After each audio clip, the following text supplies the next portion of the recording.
What's happening? Will Freeman, RevolutionaryLifestyleDesign.com, coming to you today to talk about what to expect from your 30s. We're going to talk about the bad and how to play past those problems, as well as the good and what you can expect about good things in your 30s. And this is sort of a complimentary video to my How to Own Your 20s. However, I didn't quite feel comfortable saying how to own your 30s as I'm just closing in on 35, and that's a video that I'm going to have to do in my 40s. But for now, I want to give you what to expect, the bad things to prepare for, and as well as how to solve those problems, as well as the good things.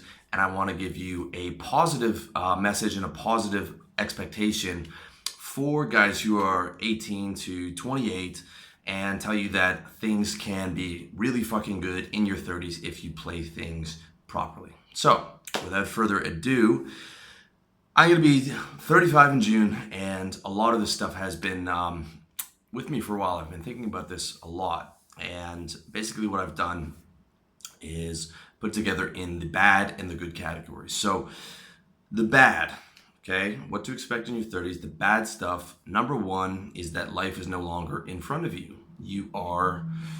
I'm going to be 35. That to me is insane. I understand now how my grandparents would say it was only just yesterday when I was your age, because in some ways life has felt like it takes forever, and then some ways you wake up and you feel like you could be 18, but you're now 35.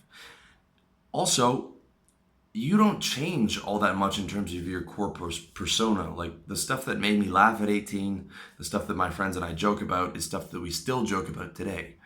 And it's one of those situations where you get to be, what's considered an adult. I'm probably 5 years away from middle age, depending on who you ask, is that there really are no adults. You're kind of like a kid, and you just got older in a way. So it is actually crazy to think that you actually got older. I know that sounds insane, but it feels strange. Like I actually got older. I knew I was going to get older, but to actually get here feels very strange. Okay. And so life isn't in front of you. Your mortality becomes a real thing, right?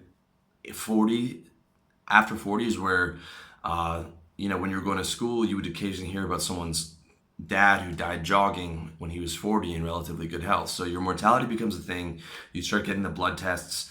You start worrying about cancer and heart attack and things like that. And your life is it's not that your life is behind you and your glory days are behind you, but it's also not ahead of you. Like when you're 19, everything's ahead of you. Okay, now a good part of your life has been lived. All right, and there's still a lot of good stuff from 35 onward, but you cannot justify life as ahead of you anymore. You have to be living the life that you want to be living now, okay? So those are kind of the bad things, but the good thing is if you are not living the life you all want to be, now is the time, okay? Now is the time, and it's like you can take off all the excess bullshit that you were trying to put on, like learning a language or this and that, or things that you're not really interested in, or if you're not liking what you're doing, it's time to get into it, and it's time to start living at least 50% for the present day. Okay, my recommendation as always is 50% for the present day, 50% over the next decade, and you have to be able to have enjoyment in every single day. All right, and you use the fact that life isn't in front of you anymore to do that. So I will take a lot of stuff off my plate because I'm 35 now. I've got to where I wanted to be. I wanted to get out here. And anytime I'm feeling like I'm stressed or I have too much going on, I just cut it off my plate because I want to enjoy my life right now, not when I'm 58. I can't keep pushing it on the future, okay? You have to enjoy a lot of it now, and you have to work on being self-actualized now. And if you're not doing what you want and you're not enjoying it enough, you have to start doing that and use your mortality, the fact that you are not going to live forever, as a motivational tool to push that past that problem, okay? So number two, for the bad, the next thing that you should expect is that chasing girls becomes less fun because you've probably had a good number of girls, your sex drive is not as high as it used to be, and just the whole intoxication with women starts to fade. When you're 14, I remember just kissing a girl would be insanely intoxicating. Whereas now it doesn't affect you in any type of the same way. And it's one of the downsides of taking girls off the pedestal is that you don't feel those really strong emotions easily. It takes a long time to find a girl that you really like, and just the whole going out and picking up girls like you did when you were 21 or 22 doesn't have the same effect anymore. It's not as exciting anymore. It doesn't really do it for me anymore. Okay. And this is why you hear about a lot of guys, a lot of former players start to look at settling down around 35 because it just doesn't hold the same weight. However, like I always say, getting legally married in the West is just not an option, especially if you're a player. Okay, doesn't mean that you can't, that you're not going to want to have girls. It's just that you're not, the casual sex and one night stands just doesn't really do it for you. For me, I'd rather have a couple girls that I care about, or a girlfriend, and then going back to like a couple girls that I care about. But like the chasing down girls thing really becomes so much less of a priority. Nightclubs are a nightmare. I didn't even like nightclubs when I was young. If you watch my video, nightclubs are the worst way to get laid. I still think they are. But going to the club, I rarely go to the club, and you just don't want to go. I didn't want to go when I was younger, but even more so now, okay? Now, the positive to that is it's way easier to focus on your business. It's way easier to get up early in the morning. It's way easier not to get involved in drama with girls that you might have had in your 20s. And as a solution, if you are worried about your sex drive, working out every day is a big thing. Getting your diet together, having adequate protein and adequate saturated fat. You do need a bit of saturated fat for your testosterone, as well as eating lots of vegetables for your veins and for your blood flow. And you can also look into testosterone therapy around 35, which I am on. I have a doctor's prescription for, and I think that can be a good idea if you are very serious about it and have done your homework and have read stuff like Testosterone Replacement Therapy by Dr. John Chrysler, and you are doing it under a doctor's supervision. You can get back a lot of your sex drive. Now, I don't have my 18-year-old sex drive back, but I have the sex drive of probably your average 23, 24-year-old, right? Which is still not nearly as much as mine was, because mine was super high, but I would not want that back because I could not. It is very hard to focus when you're a young guy and you have a super high sex drive. So focusing on your business and hacking your lifestyle and possibly getting on exogenous testosterone under supervision of your doctor are two good solutions to that problem of lowered sex drive and chasing girls not being as fun as it used to be. Number 3, social pressure gets stronger. So like I said in my video, How to Murder Your Middle Class Mentality and Join the Outcast Class, the average mid-30s man lives for being a respectable citizen. The white picket fence, the family, the wife, the right car, the right investment property, on and on and on. You know what I'm talking about, the middle class dream, and that is what they live for. And the social pressure to become that guy becomes very much stronger. I had a conversation with guys who are in their mid-20s, and they were asking me why this happens and why guys do that, and why there were a couple well-known men's movement guys who were former players who did get settled down and had the kids and sort of wrote off their past as a player as immature. And these 25-year-old guys are trying to understand why they're doing that. And the reason is, it's not necessarily just because the chasing girls is less fun and you're getting older. The primary reason is the social pressure, okay? It is the social pressure of becoming that respectable guy. When you're in your 20s, you can get away with it, and your parents aren't going to make a big deal when you're 24 and you're playing around with all these girls. But as you get older, not just your parents, but many people are working a job, their coworkers all have families, their friends are starting to have families, their own mom and dad are asking when they're going to get grandchildren. And society has a pretty negative view on guys such as myself, who are not doing that, who are open, that they are, that they enjoy the company of many women, especially if you've come out to Thailand or something like that. It's like I said, when you take it to that extreme or the extreme that I have, you become an outcast, okay? And a lot of people don't want to face that social pressure, okay? They want to be that respectable citizen. And here's what you do, okay? If that's becoming a problem, you don't compromise, okay? All you have to do is when that thought comes up, you just reframe it, right? It's not actually a big deal. The social pressure can't actually physically hurt you. And if your parents or whoever start using shaming language, then you want to tell them like, I love you, but I can't have a conversation with you where you are using guilt and shame to try to motivate me. Not only will that not motivate me, but that is going to put a wedge in our relationship, and I want to be able to have a positive relationship. And if that means you have to become more distant with some members of your family who can't understand your lifestyle, then that's what you have to do. Because the last thing you should do is compromise yourself if you don't want that lifestyle. Now, if you do want to have a family and have children and have the money for it, and again, you have to be a top 5% guy to have the money for it in the West, then it's possible, assuming you're not getting legally married, which you cannot ever do in the West. But still, for the guy who doesn't feel like he's ready for it, then definitely do not compromise. Okay, do not compromise. Stay true to what you believe in, and do not accept being shamed by people that supposedly love you. If they truly love you, then they are going to be happy for you being happy.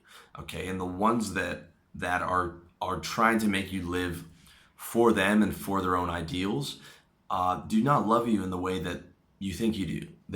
Or that the way that a parent should love their children. Okay, a parent should be happy for their children to live the lifestyle that they want to live. Okay, so don't accept the shaming language. Put some distance between people who will not listen to you drawing boundaries, and don't compromise to live a lifestyle that you don't want to live. Number 4, you have less energy.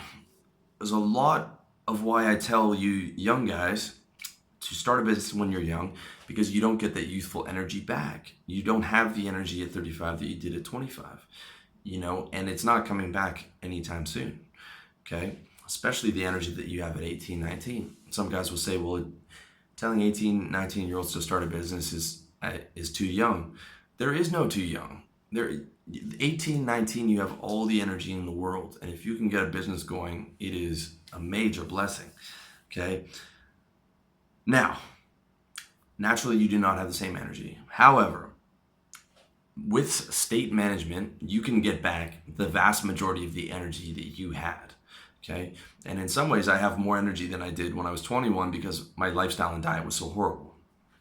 You can get back your youthful energy, but it takes a ruthless state management, okay? So you're getting up early, you're going to the gym, you're eating well, you're not eating too many carbs, you're using stims like caffeine, you are making sure you get enough oxygen, you're making sure you get enough water, you're not pushing yourself past your limits on stress every day.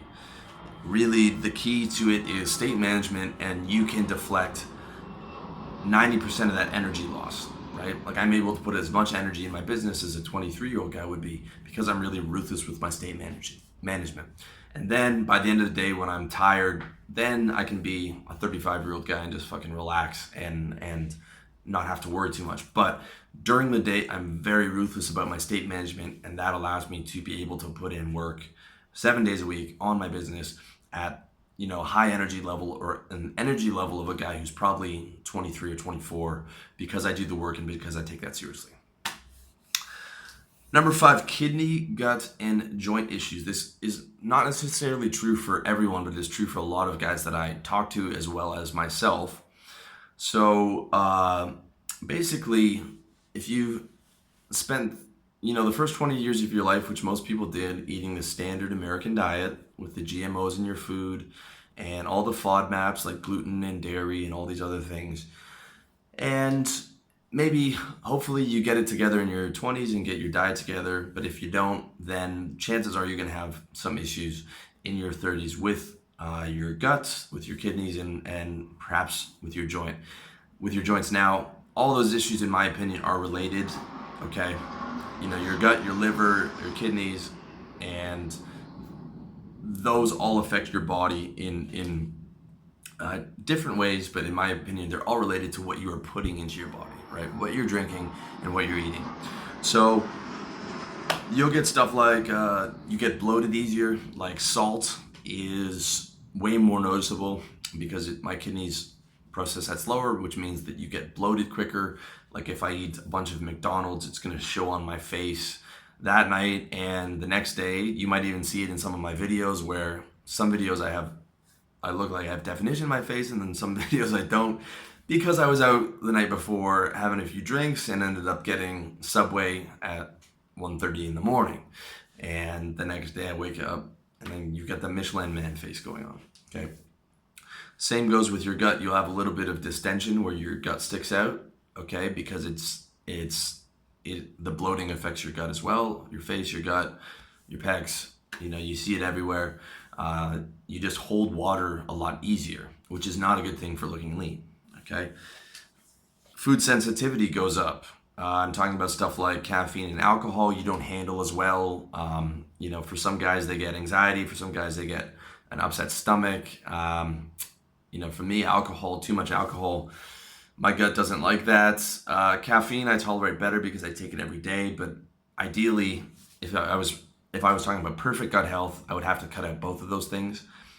You also get carb fatigue. Like if I eat a bunch of carbs, to go back to the example, if I eat a giant Subway sandwich in the middle of the day, that afternoon could be a write-off. I'm going to be on the couch for like 2 hours, okay? Because my body can't process that amount of carbs. So during the day, from 7 o'clock till like 7, when I have dinner, I limit the amount of carbs. I have small amounts of carbs through the day because I know that if I eat a ton of carbs, it's going to put me on the couch. And to go back to food sensitivity, the FODMAPs become a big deal. FODMAPs it's an acronym for long chain carbohydrates and stuff like caffeine, alcohol, gluten, dairy, onions, garlic. Basically anything that's good starts to affect your gut. And you'll hear like a good doctor will tell you, if it tastes good, spit it out. The ideal diet is boring vegetables, meat, brown rice. You know the drill, everyone knows the drill, but the good food starts to take its toll on you, okay? You become sensitive to it. So here are the moves for dealing with that, all right? First of all, as I said, carb fatigue. Limit the amount of carbs that you eat, ideally, at least in the daytime, so you have energy. If you are going to eat more carbs, eat them at night, not right before bed, but around 7:30 or so when your day is hopefully finished, okay? For your kidney, I recommend this bad boy right here, Kidney Bladder by Nature's Way, which you can get on iHerb. I'll give you guys the link to that. All right, I take that kidney detox every day to make sure my kidneys are functioning optimally. For your liver, I recommend the Liver Detoxifier and Regenerator from Now Foods, which again you can get on iHerb. Make sure that I'm taking that, especially if you're on TRT. You want to make sure that your liver and kidneys are processing everything properly, that everything's functioning properly, and if your diet isn't perfect like mine, which is probably 70% good, 30% not so great. I eat probably a few more cheat meals than I should.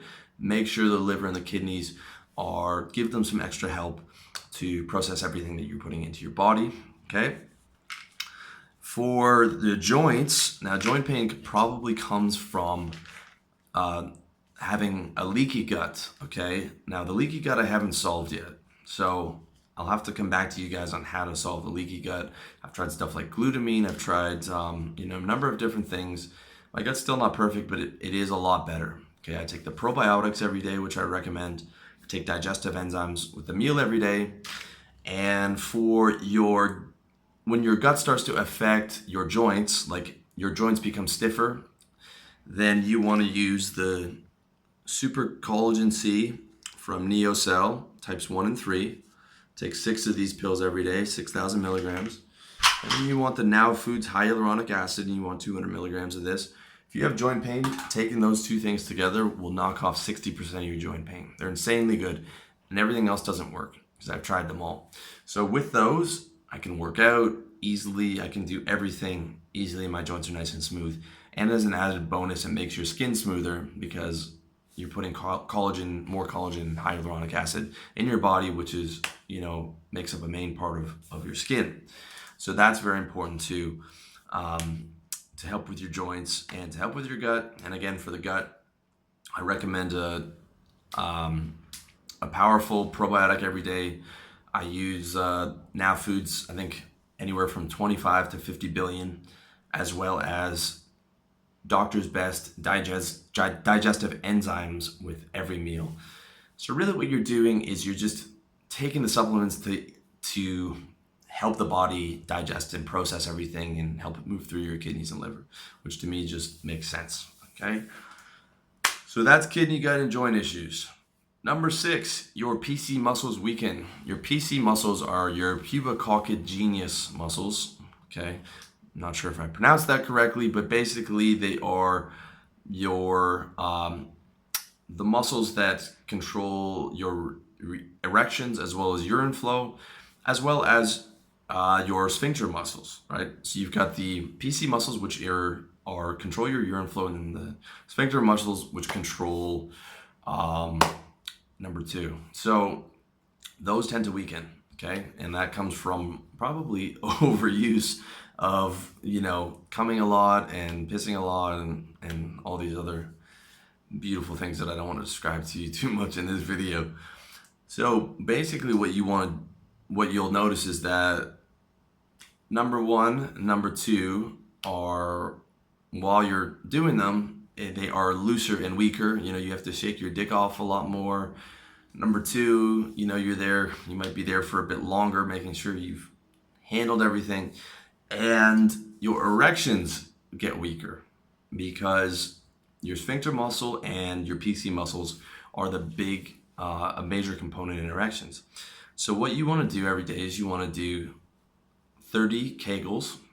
30 Kegels, you hold each for 1 second, which is, I call them super Kegels. Okay, I do a video on that, and it's basically your super Kegel is where you're contracting your PC muscles, you're contracting the lower part of your abdominal region, and you're contracting your sphincter into a major, like I call it a super Kegel. You're doing 30 of those, and then you're doing the final one, you're holding that for 30 seconds, okay? Within 3 days, you'll notice that your erections get 25% stronger. It is as useful as like taking Cialis. It is that powerful. And after a month, you will notice a massive difference in the quality of your erections, as well as making sure that like everything's working down there properly, and you just want to keep all that area nice and strong and functioning properly. And the erections is the biggest area that you'll notice that, and you'll notice that in 3 to 5 days. It's a big thing. So definitely recommend that. Number 7, the final bad thing to expect in your 30s is hair issues. Okay, you can see I'm a Norwood type 2 here, which is surprising because I started to notice some recession when I was 21. So I thought by 35 I would have been bald well before 35. So I'm actually quite thankful that it still is where it is. And you also notice most likely gray hairs. Okay, so 50-60% of you guys will notice recession or thinning, or you're already bald. And I would say another 50-60% of guys would notice gray hairs coming in. Okay, pretty much all of my friends have either noticed some recession or some gray hairs, or both. Okay, and I have gray hairs along the side, which hopefully you can't see, and I'm at about Norwood type 2 here on recession. So my hair loss game plan is buzzing my head like this, okay, which works quite well. I actually found that most girls like it more than me with hair. Like a bit of stubble, buzz, and getting built, sort of the Jason Statham look works quite well. And I found that girls actually prefer that. Also keeps you nice and warm in the heat. Combined with minoxidil, which I take 2 times every day. I also do Nizoral every day, which is an anti-dandruff shampoo, as well as it's good for circulation. I put Retin-A on my head as well, okay? And I use RU on my research subject. Okay, you can look up at Good Looking Loser and More Plates, More Dates, some good reviews on RU, which is a research chemical that is a topical DHT blocker as opposed to finasteride, which destroys all the DHT in your body. And in my opinion, it works quite well on my research subject to the point where I've either stopped my hair loss or I've slowed it down significantly because I haven't been able to tell much of a difference over the last year or so, or last year and a half that I've been on it. Okay, so that's a big thing. The other big thing to watch out for is if you are doing testosterone and other supplements, should we say, those are, the vast majority of them are not hair friendly. Okay, so you want to be closely monitoring your hair loss as well as your gray hairs. Gray hairs, you can always dye your hair, but if you're just getting a small amount like me, I'm probably going to be okay to cruise by on just a buzzed head for the next 2 to 3 years before people really start noticing that I've gone gray. And then I'll probably have to start, dyeing it or maybe just shave it altogether. All right. So you definitely want to put a hair loss and a gray hair game plan in place. The good news is, guys, in our lifetime, gray hair is going to get solved and baldness is going to get solved. And you also have the option of getting a hair loss transplant, which are really good right now. Like 15 years ago when I first noticed it, the doctor told me, don't get a transplant because the technology wasn't there. And you had the Axl Rose situation with him in like the early 2000s where he has these terrible looking cornrows because his hair transplant got fucked up. But now the hair transplant technology is amazing. And in our lifetime, they'll have solved baldness. They'll have solved gray hair. I will guarantee it. So don't worry too much about that. Just put the game plan in place, either after you notice it or even before. I mean, I think it would be smart to just be proactive and start the minoxidil, even if you don't have any hair loss, and perhaps the RU. But whatever you do, do not use fucking finasteride. No, that's the generic name. The real name or the trade name is Propecia. Do not fucking use Propecia. Do not use dutasteride. I've tried those a couple times. I've had so many side effects. There were so many insane side effects from all the guys on the board. Like DHT is as powerful as testosterone for your sex drive. So when I've taken finasteride, decimated my sex drive. The last time I took it, it took 7 pounds of muscle off my body because DHT is a major hormone for building muscle. So shot my mood down, shot my sex drive in the gutter, and took 7 pounds of muscle off my body. And this was when I was on TRT. Okay, that's the only reason I tried it again, because I knew the side effects, but I figured, well, hey, I'm on TRT. That'll probably negate the negative side effects that I had before. Completely wrong. Finasteride is a very bad drug, in my opinion. And I'm lucky. Some guys on those boards don't recover their sex drive after going off of it or their moods. So I would stay very far away from finasteride. DHT, to me, is as important, if not more important, as testosterone for building muscle and for sex drive, okay? I've noticed that when I took in the past DHT agonists, sex drive and muscle goes way up. DHT is very, very important, a very underrated hormone, and you do not want to be scorching the earth and just destroying 90% of the DHT in your body. You want to use a topical DHT blocker like RU on your research subject, of course, because I can't legally tell you to use it on yourself because it is a research chemical. So that is the bad news and the solutions to those bad things that you should expect for your 30s. But now we're going to get into the good news, okay? So the good news, number one, is more wisdom. I look back at my 20-year-old self and I'm basically a different person because the things that I thought, I were so retarded. There's so many things where, you just don't have the wisdom, the life experience that you have as a 35-year-old man, and it just makes life so much easier in every single aspect, okay? That wisdom comes naturally, and hopefully if you're reading and staying self-actualized and staying on top of your game, you'll develop a lot of wisdom. Number two, you get more respect, okay? People will call you sir in a restaurant. People will listen to your voice because there's authority in your voice. People will take orders from you if you have employees. Whereas Try being 22 and having employees and trying to manage people who are in their 30s. It's not going to happen. You know, a guy will signal to you to help him back up his truck, you know, because you are a man. And girls respond differently to you, especially young girls, right? Young girls, you know, will respond to you. They will give you the respect and authority of a man, which is definitely a nice thing when you are dating them. You know, you're able to go to the restaurant, you're able to hold the door, put your hand on their lower back, you're able to signal to the waiter will come around. You know, when you're 22, you just don't get that same respect that you would at 35. And that is a really nice thing to have. And it's really nice to walk around the world as a man instead of being looked at as a boy, where people don't respect your opinion. Even if you're smarter than them, they don't want to hear your opinion because you're not on that level. Number 3, you get tougher, mentally tougher. If you are continually pushing yourself, continually trying to aspire for higher, trying to achieve more, you become so much tougher to the point where, like I told you guys before, the 20-year-old boy that lived in this body no longer lives here whatsoever, because I've just expanded so much and gotten so much tougher. And you literally get to a point where you feel like, well, I can just handle whatever life's going to throw at me.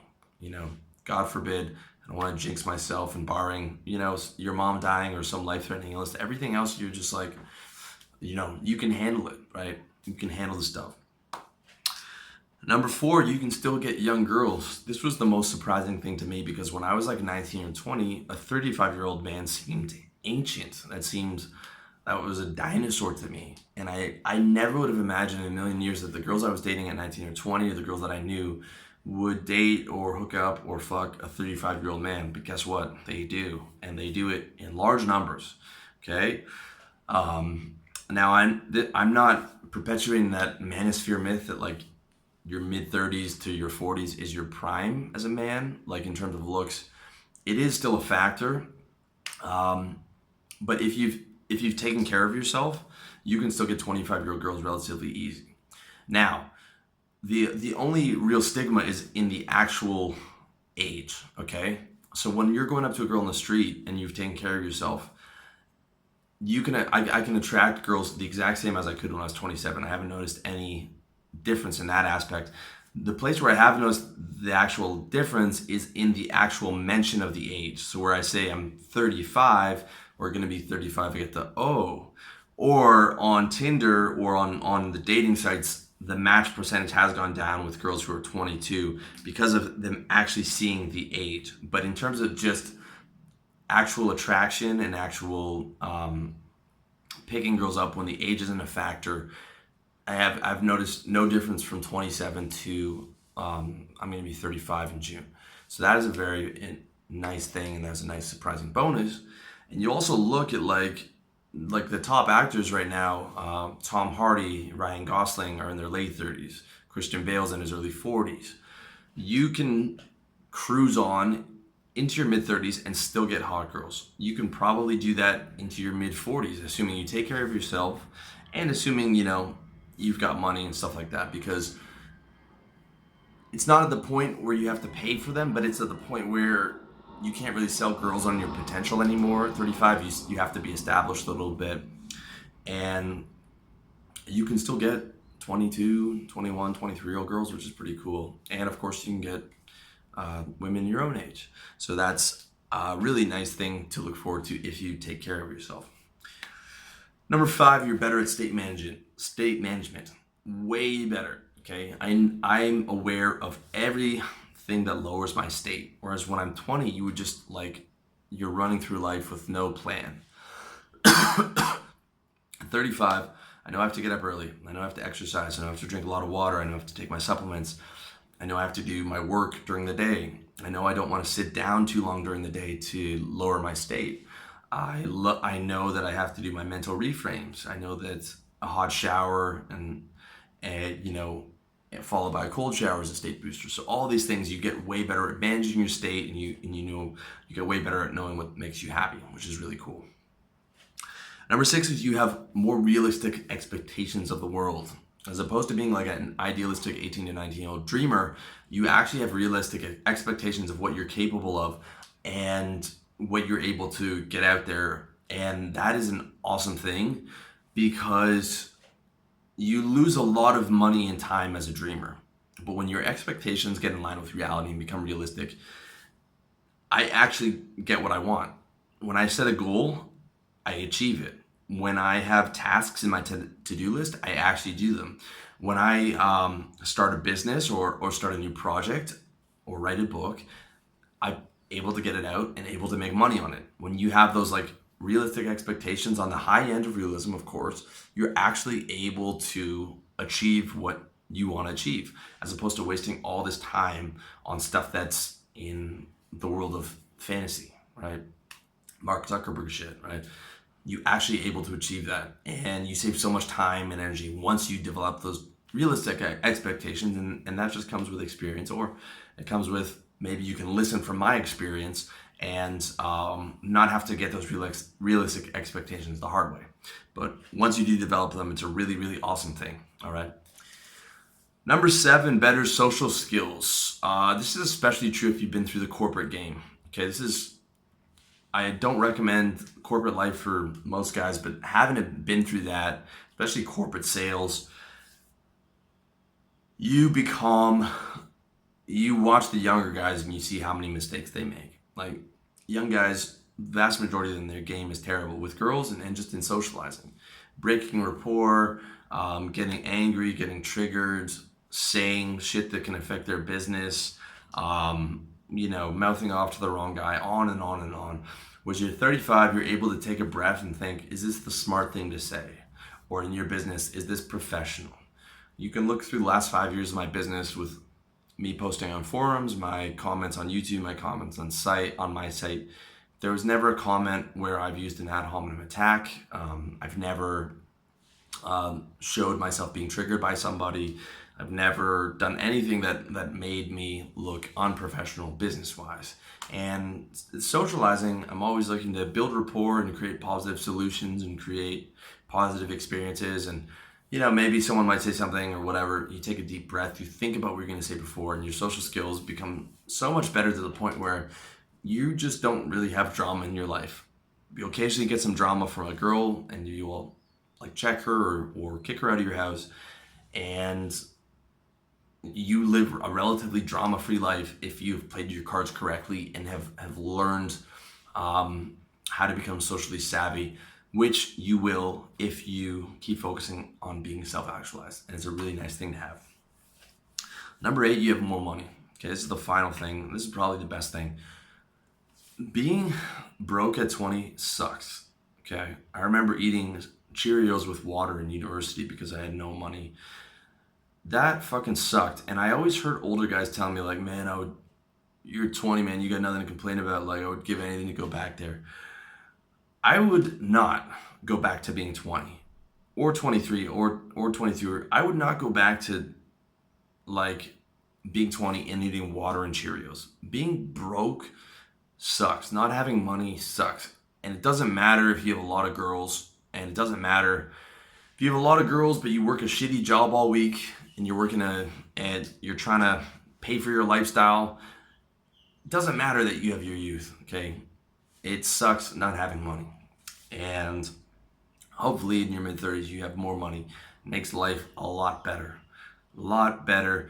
I mean, I remember, I think I was such a stud because I had all these girls on the weekend, and then I have to go back to a shitty job that I hated, and have a boss tell me what to do. And I was like, this sucks. Okay, it doesn't matter if I'm a stud, doesn't matter if I'm getting these girls on the weekend. Without money, it fucking sucks. Okay, which is why I tell you guys to focus on making money as soon as possible instead of chasing girls. Because when you chase girls, it doesn't matter how many girls you get. When you're working a shitty job and you don't have money, your life will suck. Take it from me.